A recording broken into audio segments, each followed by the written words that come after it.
Let's talk about using your brain in labor. This might not necessarily be what you think it means. When we're talking about using your brain in labor, it is an acronym for making informed decisions during your labor and birth experience.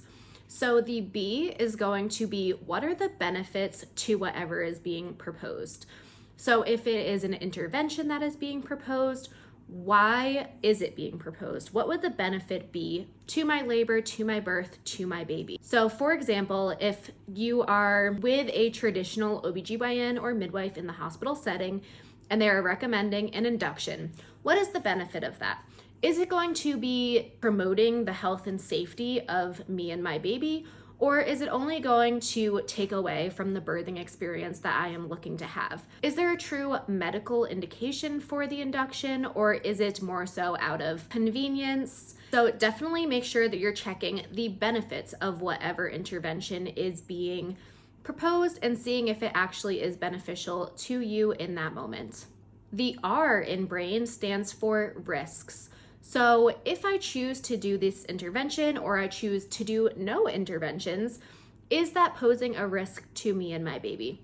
So an example of this one would be choosing to break your water. One risk that you can have is the umbilical cord coming out before baby's head, and then that would lead to an emergency C-section because we can't have baby's head putting pressure on the cord because that will cut off their oxygen and blood supply. So that is a risk of breaking your water. And is that something that you are willing to risk, or would you rather wait until your water breaks on its own or allow baby to even be born inside of their water sac?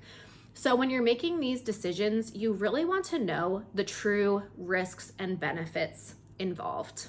And I will say for that specific one, that is more of a risk if you're earlier in labor and baby's head is not engaged in the pelvis. So if baby is nice and low, the risk is smaller. But that's just an example of a risk that can be associated with an intervention and things that you need to consider and talk to your provider about before you choose to do different interventions. The A in brain is alternatives.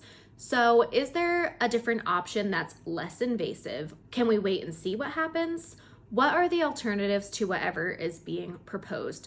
So for example, if your labor is on the longer side and you are getting very tired, you would have a few options. So maybe your provider is recommending Pitocin.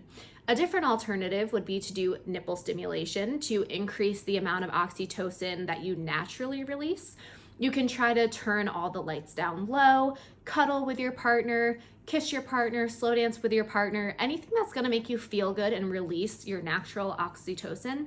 You can try that before you use the synthetic form, which would be the Pitocin. You could also try to rest in bed with a peanut ball or get up and walk around and move to put more pressure on your cervix from baby's head, and that increases your production of your natural labor hormones. Another alternative would be opting to get an epidural if you are just so exhausted that you can't see yourself going forward in your labor.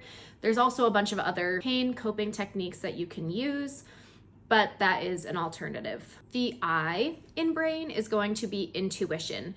Your motherly intuition is so strong and so important to listen to, and your baby and your body are going to communicate through your entire pregnancy, labor, and birth experience and beyond. That bond and that intuition doesn't end just when baby is born, but really lean into that. And if you feel like things are okay, more than likely that intuition is correct. If you feel like something is off, also listen to that, because we know our bodies and our babies better than anybody else. So what is your intuition telling you when things are being proposed and you're not sure which direction you want to go? Just really take a minute and go internally and see how you're feeling about it. Does it feel off to you? If it feels off to you, go through the rest of the steps in this and ask what the benefits, risk, alternatives are to whatever is being proposed so that you can make a decision that fits you better in the moment. And then the N in brain is going to be nothing. So what if we do nothing?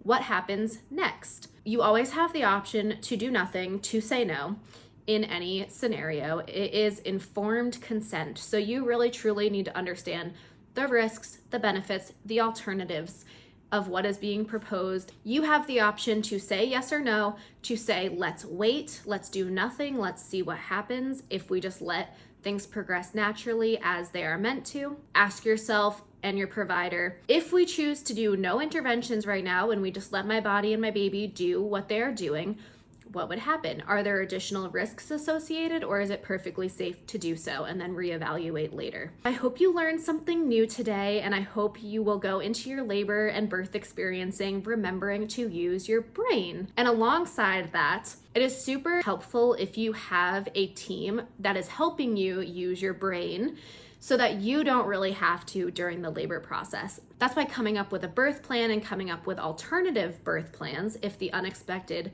were to happen, is very important, because you don't want to be in your rational brain during the birth process.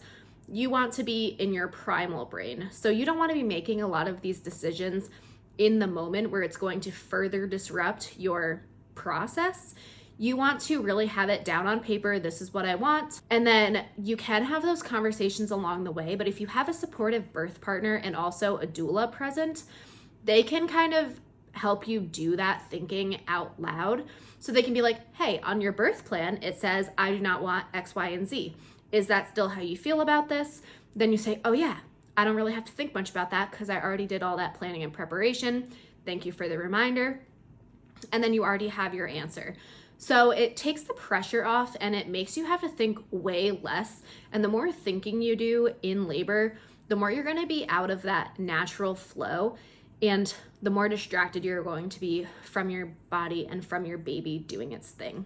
So that's another thing to consider, is that while we want to use the brain while making informed decision making, we don't want to be using our brain too much during the labor process, because it could disrupt our natural hormones, our natural progress. So just consider that while making decisions in labor as well.